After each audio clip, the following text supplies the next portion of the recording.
বিসমিল্লাহির রহমানির রহিম।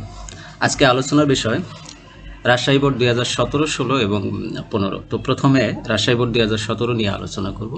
তো প্রশ্নটা কি বলেছে দেখো, 2016 সালে 30 জুন তারিখে পেয়াস স্টোরের নগদান বই অনুযায়ী ব্যাংক জমার উদ্বৃত্ত 85,000 টাকা। তো নগদান বই মোতাবেক বলছে, কিন্তু এটা ঠিক আছে, ব্যাংক জমার উদ্বৃত্ত তার মানে ডেবিট উদ্বৃত্ত 85,000 টাকা বলেছে।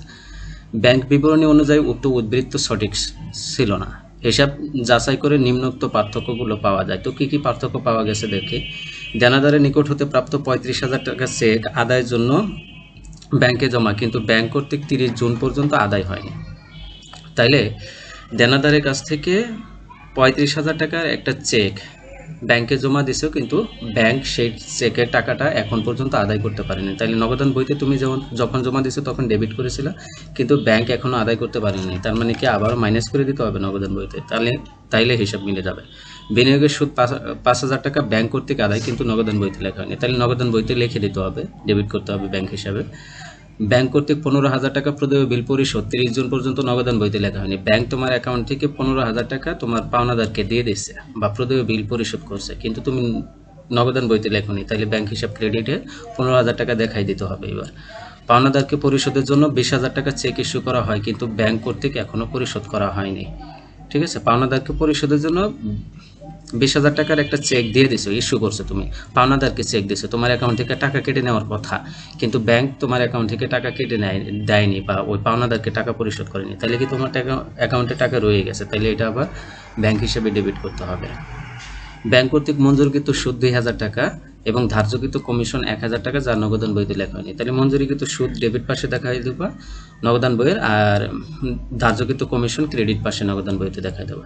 ব্যাংক বিবরণীতে লেখা হয়নি এমন এন্ট্রিগুলো চিহ্নিত করো। তো ব্যাংক বিবরণীতে কি লেখা হয়নি দেখো, এই যে দানাদারের নিকট হতে প্রাপ্ত 35,000 টাকা চেক যা এখনো আদায় হয়নি, এইটা লেখা হয় নাই। আর একটা হলো তোমার প্রদেয় হিসাব যা ব্যাংক কর্তৃক পরিশোধ করা হয়নি, এই দুইটাই। তো দেখো, আদায়ের জন্য জমাকৃত চেক যা আদায় হয়নি 35,000 টাকা, আর ইস্যুকৃত চেক পরিশোধিত হয়নি 20,000 টাকা, এই দুইটা যোগ করলে 55,000 টাকা। এটা ক নম্বর প্রশ্নের অ্যান্সার।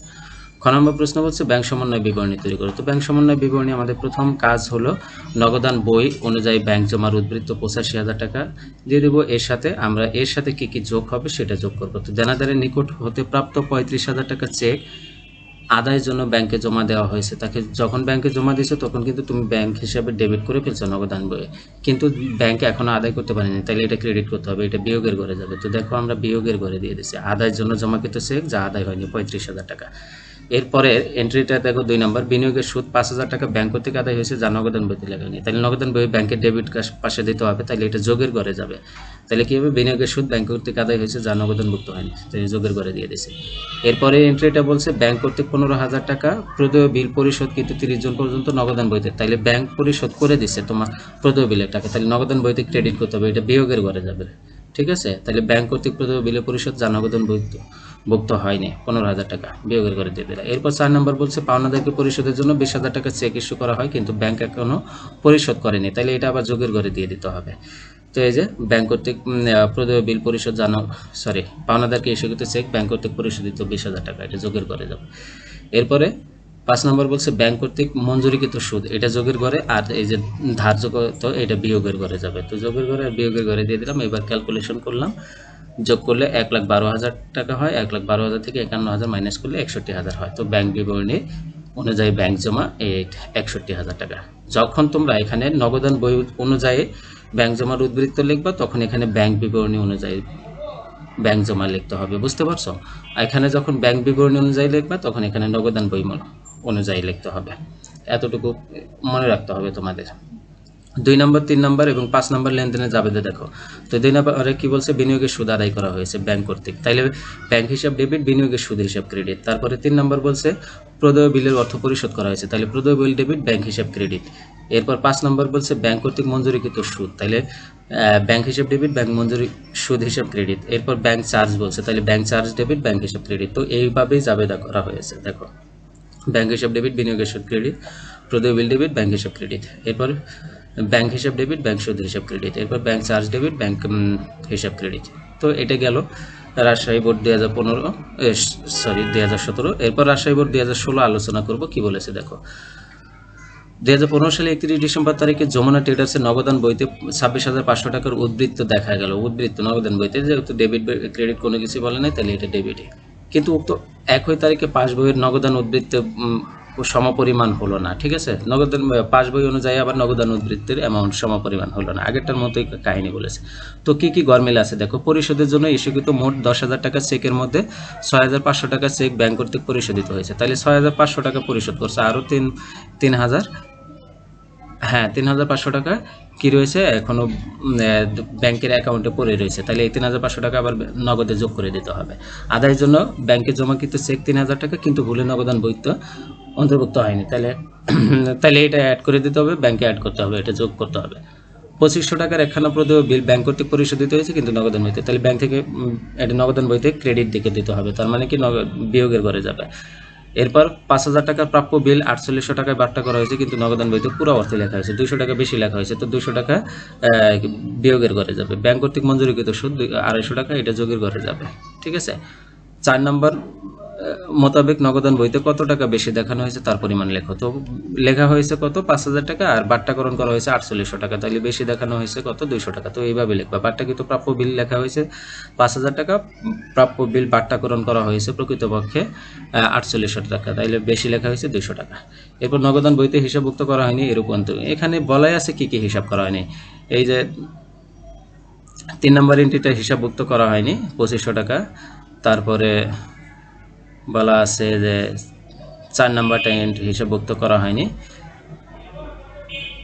আর এই যে 2 নম্বরটাও হিসাবভুক্ত করা হয়নি। তো এই তিনটাই বলা আছে। তো আদায়ের জন্য জমাকৃত চেক 3,000 টাকা, ব্যাংক কর্তৃক পরিশোধিত প্রদেয় বিল 250 টাকা, আর ব্যাংক কর্তৃক মঞ্জুরিকৃত সুদ, এই তিনটায় যোগ করা হয়নি, হিসাবভুক্তিতে করা হয়নি। তো এই তিনটা যোগ করলে 5750 টাকা হবে। এরপর উপরে তথ্যগুলিতে ব্যাংক সমন্বয় বিবরণী করতে বলছে। তো আমরা ব্যাংক সমন্বয় বিবরণী নগদান বই মোতাবেক ব্যাংক জমা লিখবো 26,500 টাকা, যোগের ঘরে ইস্যুকৃত চেক ব্যাংক কর্তৃক পরিশোধিত হয়নি 3,500, আদায়ের জন্য জমাকৃত চেক ব্যাংক নগদান বইতে লেখা হয়নি 3,000, এটা ব্যাংক কর্তৃক মঞ্জুরিকৃত সুদ।